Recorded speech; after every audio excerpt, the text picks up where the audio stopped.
The main complaints I hear about deadlifts of any kind are that you don't feel them in your bum bum, your back doesn't like them, or you're worried you're going to hurt yourself. So what I'm going to do is the same thing I do with all my clients, which is teach you how to set up well and how to load your hips. Now, 2 quick notes before you get moving. Number 1, you can already pick things up. I'm sure you do it all the time. And number 2, as long as gravity exists and you're holding a weight, your back is going to be involved in this movement. That's a great thing. Your back is really strong. Let's get to it.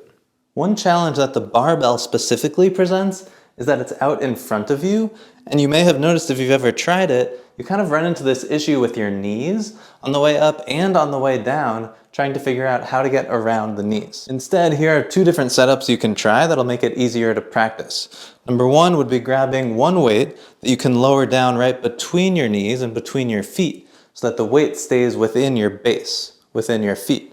Or, number 2, instead of going on the inside, you can grab 2 weights and go on the outside.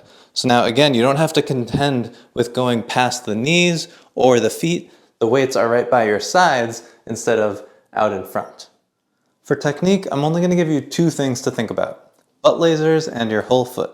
Imagine as you're standing tall, you have lasers shooting down from your butt. I don't know how we got here, but just bear with me for a second. So my pens are going to be shooting straight down.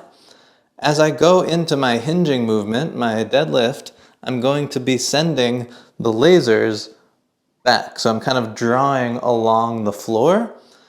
And as I go back, it'll depend on your flexibility, but you can almost think about going back until you're reaching them straight behind you. And then on the way up, they'll point back down. So lasers go along the floor and shoot to the wall behind me, and then lasers go back along the floor and point straight down. Technique tip number 2, I'm going to talk about the feet. So as you're standing up tall, you're on your whole foot, right? I'm not falling off of my toes, I'm not gripping the floor with my toes, I'm just standing. As I go down, I want that to stay true. So I don't want to fall back off of my toes. I also don't want to be digging them into the floor, just standing on the whole foot, and that should stay true throughout the movement. Okay, you've got your setup, you've got your technique. Let's finish with a little bit of common sense. The easiest way to go wrong is to try doing too much too soon.